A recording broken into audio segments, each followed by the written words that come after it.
Good morning, or whatever time it is there.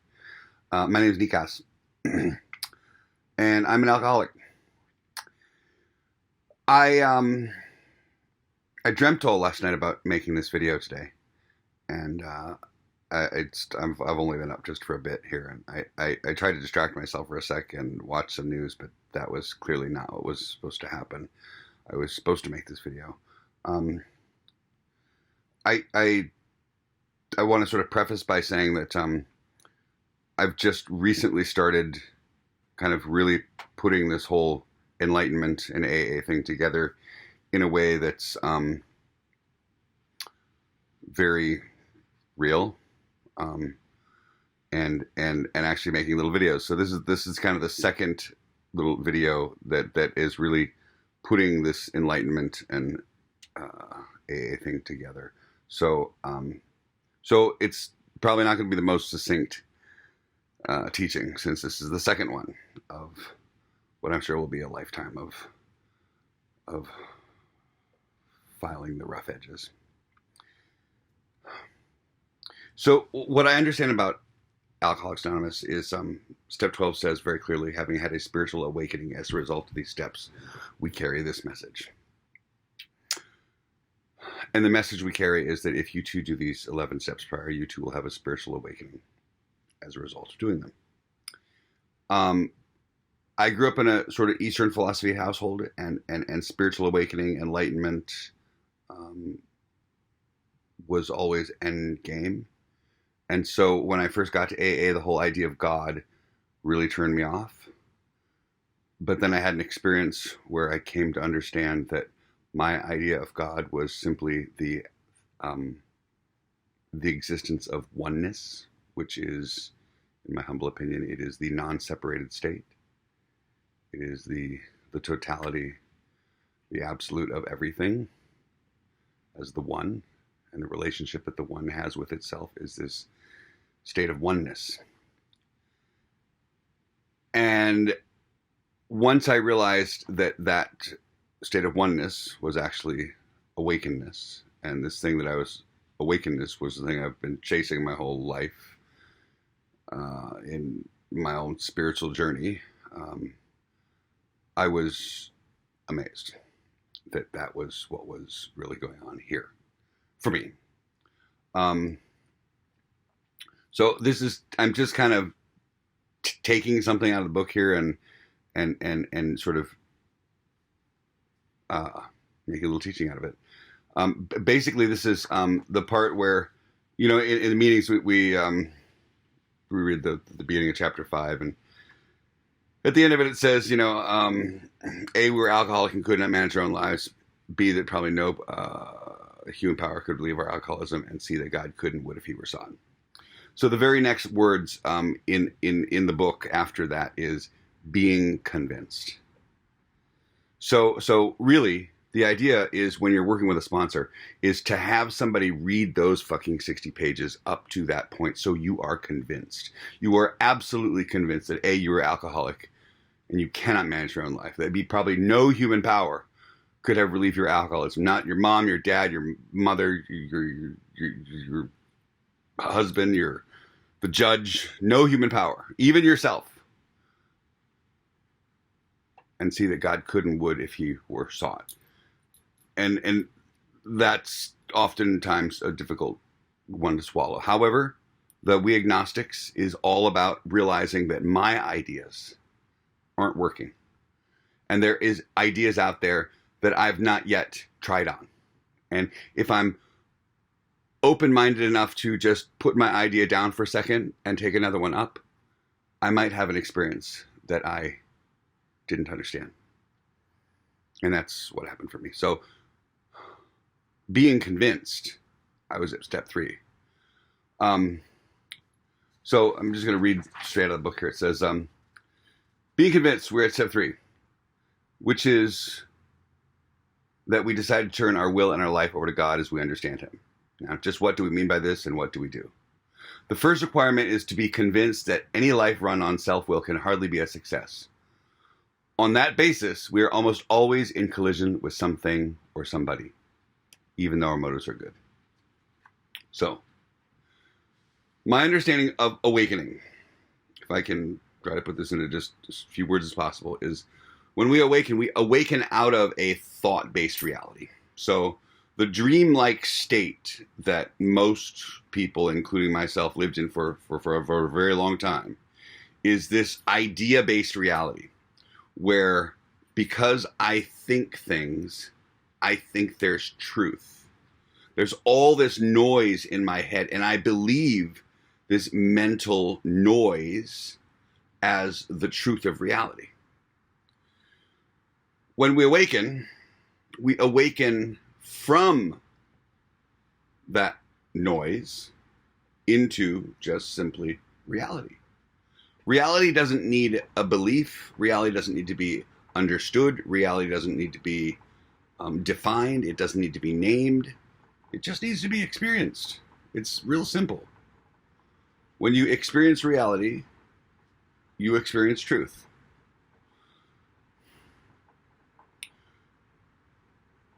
There's usually reality, and then there's my idea about reality, or my thoughts about reality.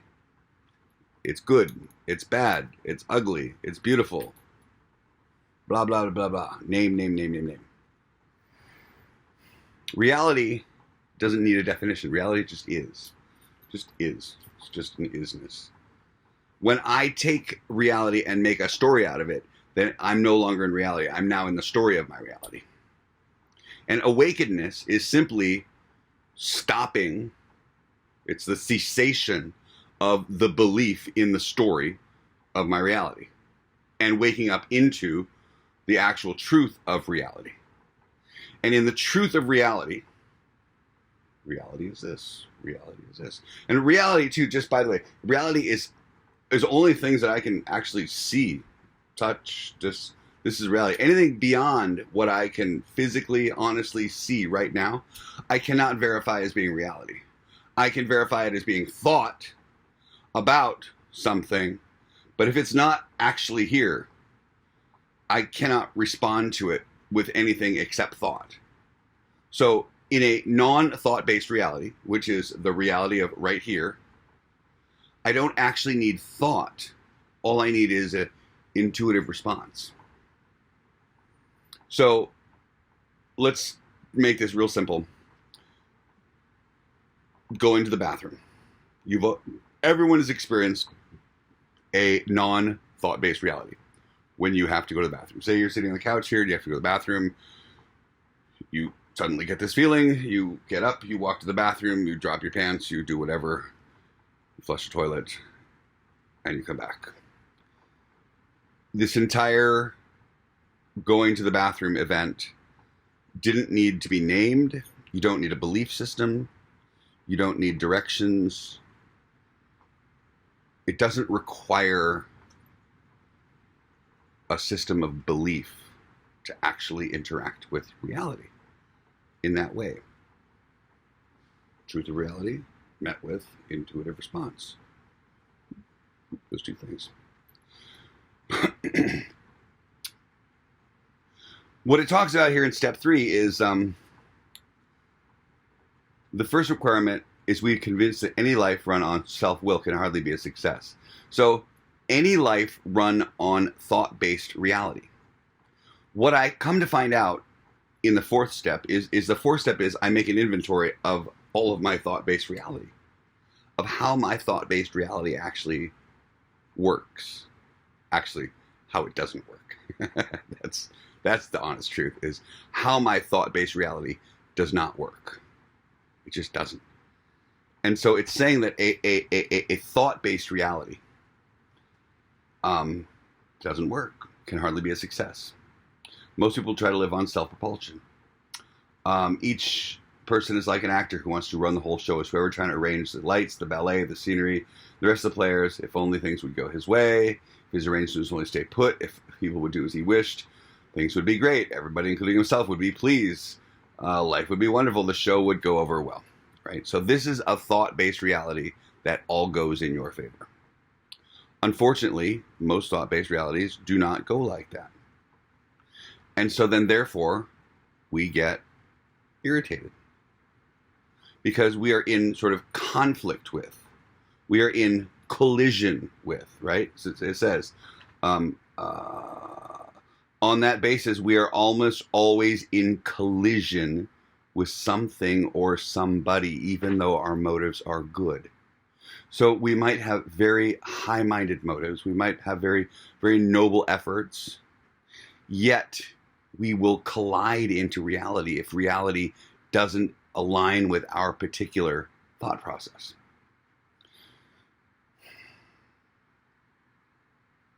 So I'm going to skip tomorrow a little here. It says,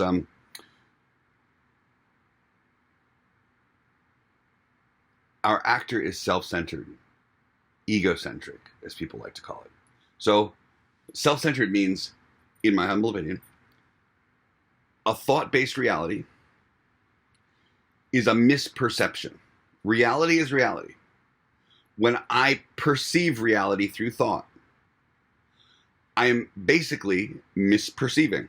Everything that I perceive through thought is a misperception of reality because it is somehow not reality. It is a thought about reality. It is a misperception. The primary misperception is the thought about myself, that there is an actual me. What has occurred in my process of awakening is I've come to the understanding that there is just this apparatus, this meat suit, if you will, that others call Nikas. And because I was born and then started thinking and realized that people called me Nikas, I started calling myself Nikas. And this identity was built around this apparatus. But what I've come to understand in this whole spiritual awakening thing is there is just an apparatus. This apparatus is an experiencing mechanism. And through all of its different senses, it experiences the world around it, taking in input, having an experience. Now, the thing that is actually having the experience is pure consciousness, which is sort of like behind the apparatus. Not really, but... And it's just taking in all of the sensory. Consciousness just taking in sensory. Consciousness is taking in sensory. And that's all that I am in reality. That's it. Now, on top of that sort of thing we just described, this idea of Nikas, this identity, which is simply an idea. I'm a man. I'm nearly 50. I am gay. I am bearded. I am whatever. This identity that I suddenly think about myself, or I think that you think about me, if I really stop and think about this, right, it's just thought. It is only thoughts about myself. But these thoughts they whirl around in my head in a cyclical fashion in such a way that it's going so fast that I perceive these thoughts as reality, as an actual me. But when I slow these thoughts down enough, when they just start slowing, and there's gaps in between the thoughts, I suddenly realize that this perception mechanism, right, can perceive reality without thought. Now, when that's all wound up, I don't see that. So what meditation is the daily practice of sitting in silence and the cessation of thinking, of this thought-based reality. It's the practice of not doing. It's the practice of completely investigating what happens when I stop participating in thought-based reality. What occurs? As my teacher says, from your own point of view, from your own perspective, and with the authority of your own experience, you will find out what happens. You will find out. And so my invitation is to have a look at what happens when you're not running the show, when you're not watching your breath, when you're not clearing your mind, when you're not being in a Zen state.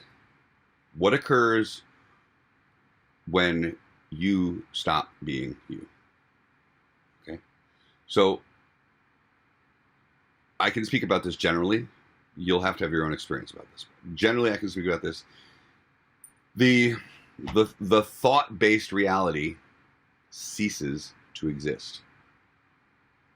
And you suddenly, you bump into real reality, the actual reality. And what's amazing about AA is step 4 and 5 is really about helping you to define what your fantastical, fake, phony reality looks like. Right? Okay.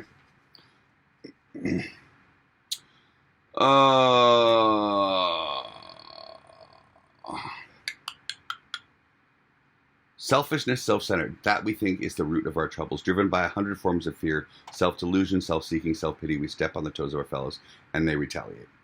Okay, so selfishness and self-centeredness. So because I have this delusion that I'm an actual self, then I'm always trying to make things better for me, nicer.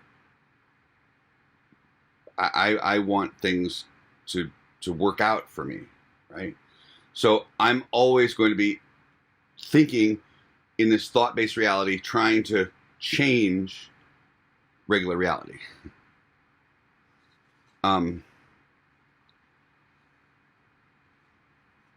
Fear really runs us, right? That's that we're either in faith or in fear. So faith is just completely living in reality-based reality without thought, meeting it with intuitive response. That's living in absolute faith. It turns out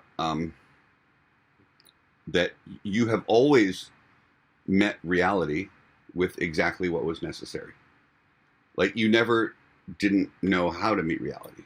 You never didn't meet reality. You always met it, right? And yet we will still think forward about how, oh my God, I'm so fearful about how I'm going to not figure out how to meet reality. Instead of just letting go of this false idea and just meeting reality intuitively. So we troubles with are basically of our own making. They arise out of ourselves, and the alcoholic is an extreme example of self-well-run riot, although he usually doesn't think so.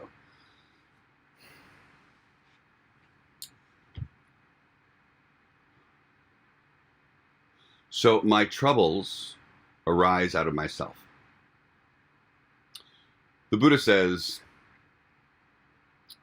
that the root of all suffering is the unwillingness to accept things as they are, or the inability to accept things as they are.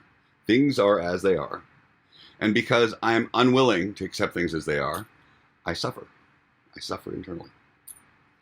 Right? So basically, what I'm hearing here, Bill Wilson was not the Buddha, but Bill Wilson, I believe, was written with the hand of the divine, which I believe the Buddha had the hand of the divine. And I believe Jesus had the hand of the divine. And Muhammad and Moses, these guys all had like the hand of the divine behind when they were actually here in this world.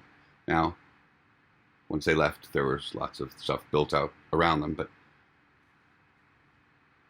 this book, if you look, our troubles, we basically think, are of our own making, right? So they arise out of ourselves. My ideas about life and my ideas about life not being my way is what causes my problems. My inability to accept life as life is, life on life terms, is what makes my problems. says, above else, we must be rid of this selfishness. We must, or it kills us. God makes that possible. And there often seems entirely no way of entirely getting rid of self without his aid. So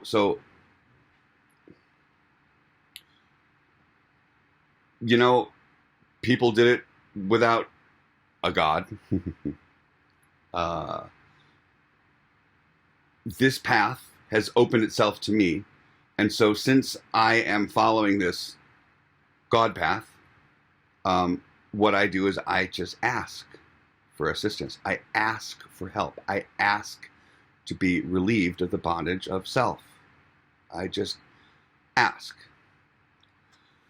It says it often seems no way of getting rid of self without his aid. Many of us had moral and philosophical convictions galore, but we could not live up to them, even though we would have liked to. Neither could we reduce our self-centeredness much by wishing or trying on our own power. We had to have God's help. This is the how and why of it. First of all, we had to quit playing God. It didn't work. So the whole idea of playing God is, if I think things should be like this, if I think things should be like that, that's me playing God. It doesn't work. That is a non-truth-based reality, a perception, a thought-based perception of a non-truth-based reality met with non-truth-based more thinking. You can imagine the mess that gets made here in reality. It's not actually reality, it's non-reality. It's the fictitious reality in my head, which is what we awaken from. It's a mess. It's a mess when we're thinking. When we're stuck in thought, it's a mess. I've got a sponsor right now who is so stuck in thought, I can't imagine what it would be like to be in such a messy place anymore. Because I no longer have this necessity to believe what I think. I mean, don't get me wrong, I still have cuckoo thoughts. I don't know if they ever go away. The difference is I just don't believe them anymore. I just laugh at them now. I mean, you know, that's what they are. They're just crazy thoughts. We all have crazy thoughts. The difference is I just don't believe them anymore. And I see people who suffer because they actually believe their thoughts. They actually believe what they're thinking is true. And that's, our troubles are basically of our own making. You stop believing your thoughts, you'll stop having problems. So, first of all, we had to quit playing God. It didn't work. Next, we decided in this here and after drama of life that God was going to be a director and we were going to be his principal. We are his agents. Sorry about that. Don't know. It's a technical glitch there. I don't know how long it was seized up. So I'm just going to kind of continue from where I left off. We had to quit playing God. It didn't work. Here and after in this drama of life, we're going to be, God is going to be the director. He is the principal. We are his agents. He is the father. We are his children. Most good ideas are simple. This is the, I'm going to give up my, in the third step, make a decision to turn my will and my life. My will is my thought life, right? And my life is my action based on my thought life. So I have to give everything up. Made a decision to turn my will and my life over to the care of God. Of my understanding. Which to me just means letting go of my thought world and just being guided by intuitive direction. Meeting truth with intuitive direction. Meeting truth with intuitive direction. Truth with intuitive direction. That's what I believe that this last bit points to.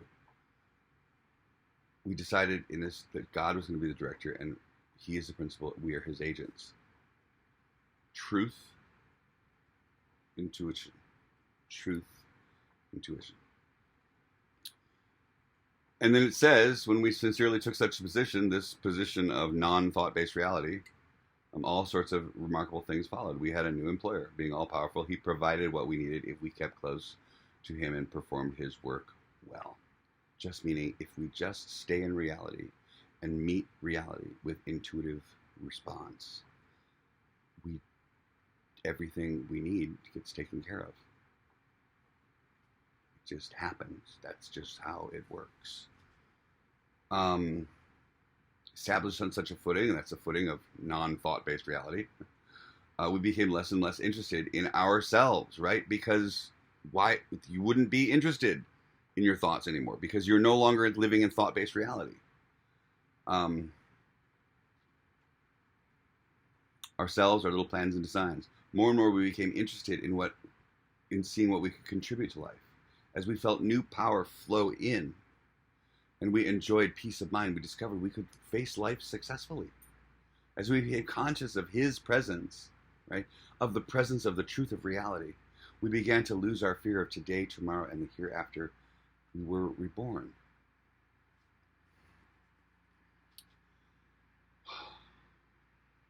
There is no fear in faith. And there is only faith in truth-based reality, in non-thought-based reality. There is only this. You have to leave this to go into fear. And fear happens over there somewhere. It doesn't happen right here. Unless, of course, bus about to hit you. Yes, then you have fear. But any sort of psychological fear is fear that you would you have to go somewhere for. So this whole spiritual awakening thing is about no longer living in this fear-based reality, in this thought-based reality, in this belief-based reality. It's just waking up into reality itself. So work with me. This is my first attempt in really trying to put all these things together in such a way, and I hope that I've done it in a succinct way. I'm sure it'll get better, but this was my first attempt in really trying to bring these points together and to sort of take the actual words of the book and kind of bend everything to make sense. So I hope that it did. And I apologize, I don't know how long the video was standing still before, and I'll hopefully merge these things together and we'll get a coherent video. So